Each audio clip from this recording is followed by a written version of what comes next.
to join with you today in what will go down in history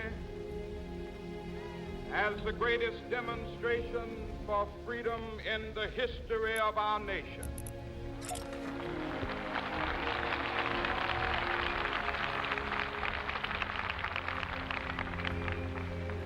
Fourscore years ago, a great American in whose symbolic shadow we stand today signed the Emancipation Proclamation. This momentous decree came as a great beacon light of hope to millions of Negro slaves who had been seared in the flames of withering injustice. It came as a joyous daybreak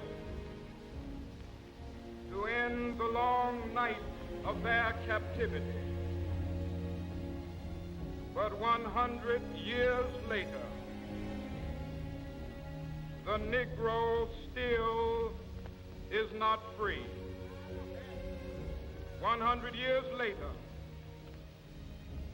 the life of the Negro is still sadly crippled by the manacles of segregation and the chains of discrimination. 100 years later, the Negro lives on a lonely island of poverty in the midst of a vast ocean of material prosperity. 100 years later,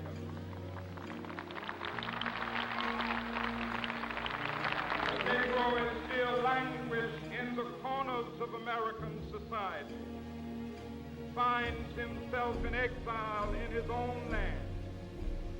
So we've come here today to dramatize a shameful condition. In a sense, we've come to our nation's capital to cash a check.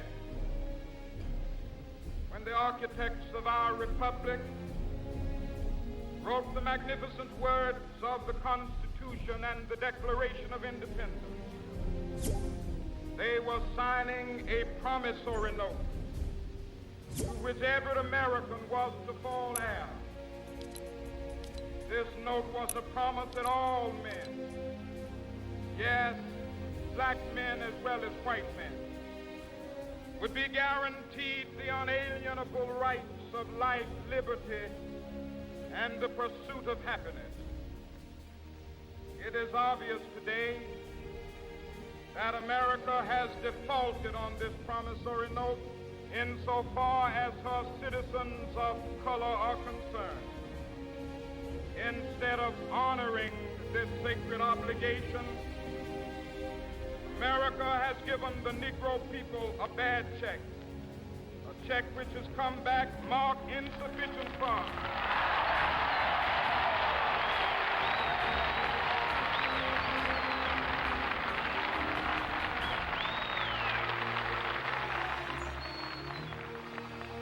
But we refuse to believe that the Bank of Justice is bankrupt. We refuse to believe that there are insufficient funds in the great vaults of opportunity of this nation. So we've come to cash this check, a check that will give us upon demand the riches of freedom and the security of justice.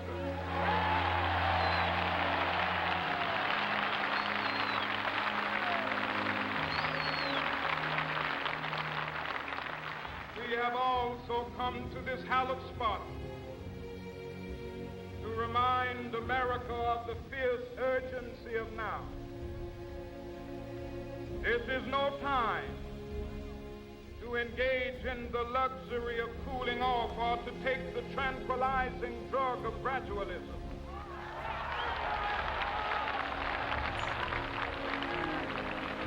Now is the time to make real the promises of democracy.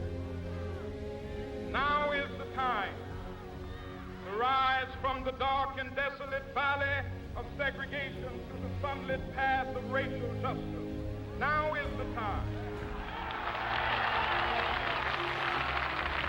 to lift our nation from the quicksands of racial injustice to the solid rock of brotherhood. Now is the time.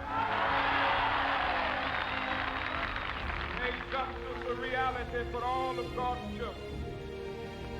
It would be fatal for the nation to overlook the urgency of the moment. This sweltering summit of the Negro's legitimate discontent will not pass until there is an invigorating autumn of freedom and equality. 1963 is not an end, but a beginning. Those who hope that the Negro needed to blow off steam and will now be content will have a rude awakening if the nation returns to business as usual.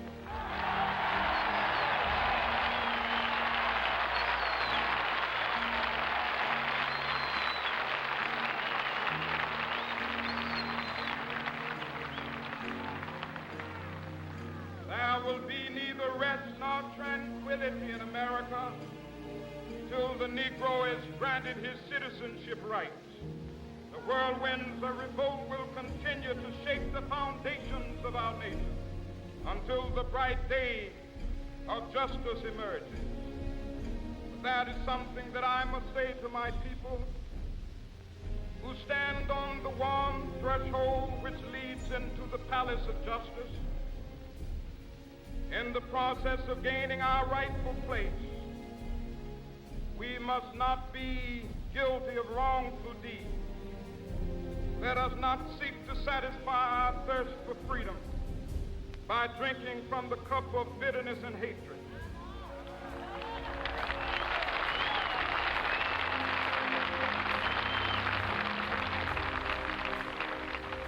We must forever conduct our struggle on the high plane of dignity and discipline. We must not allow our creative protests to degenerate into physical violence. Again and again, we must rise to the majestic heights of meeting physical force with soul force. The marvelous new militancy which has engulfed the Negro community must not lead us to a distrust of all white people. For many of our white brothers, as evidenced by their presence here today, have come to realize that their destiny is tied up with our destiny.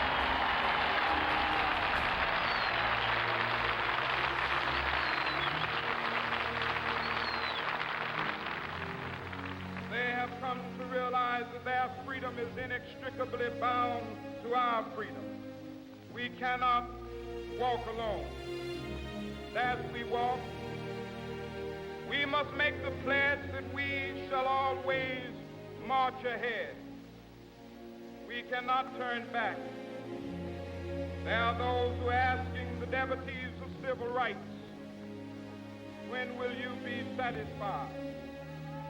We can never be satisfied as long as the Negro is the victim of the unspeakable horrors of police brutality. We can never be satisfied as long as our body is heavy with the fatigue of travel, cannot gain lodging in the motels of the highways and the hotels of the city.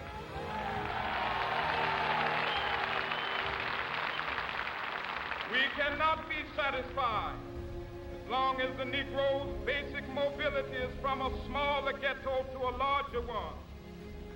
We can never be satisfied as long as our children are stripped of their selfhood and robbed of their dignity by signs stating for whites only.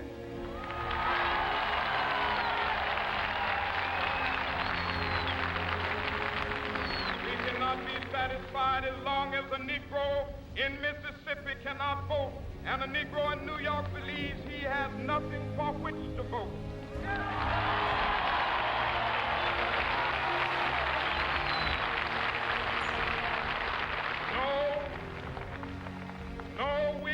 Satisfied, and we will not be satisfied until justice rolls down like waters and righteousness like a mighty stream.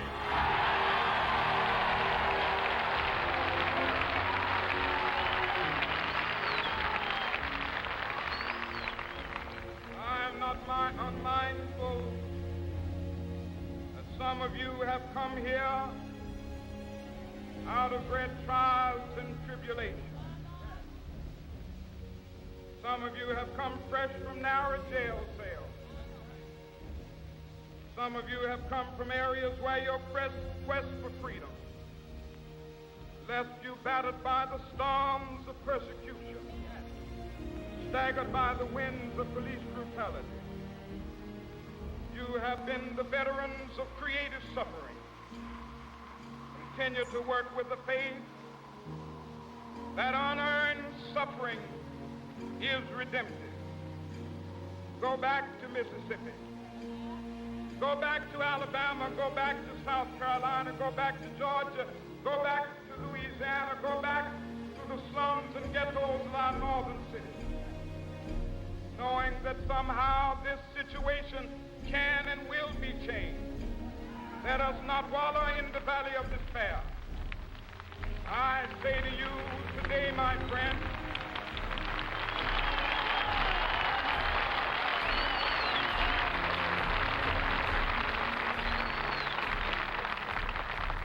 so even though we face the difficulties of today and tomorrow, I still have a dream. It is a dream deeply rooted in the American dream. I have a dream that one day this nation will rise up, live out the true meaning of its creed. We hold these truths to be self-evident, that all men are created equal.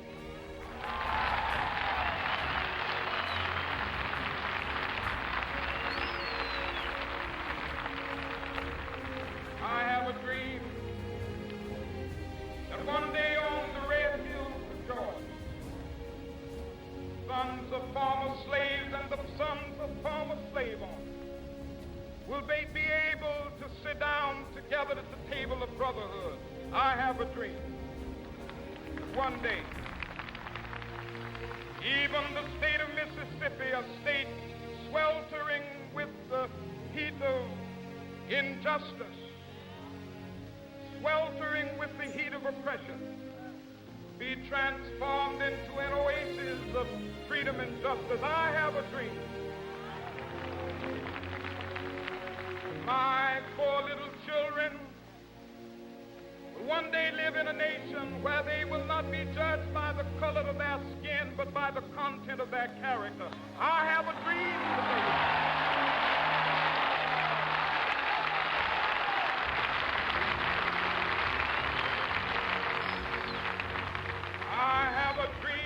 One day, down in Alabama, with its vicious racists, with its governor having his lips dripping with the words of interposition and nullification.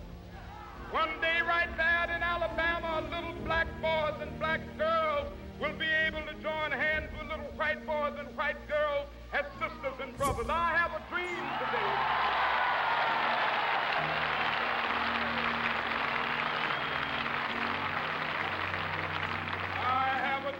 That one day every valley shall be exalted, every hill and mountain shall be made low, the rough places will be made plain, and the crooked places will be made straight, and the glory of the Lord shall be revealed, and all flesh shall see it together.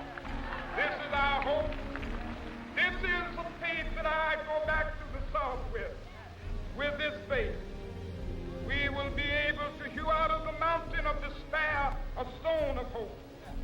With this faith, we will be able to transform the jangling discords of our nation into a beautiful symphony of brotherhood.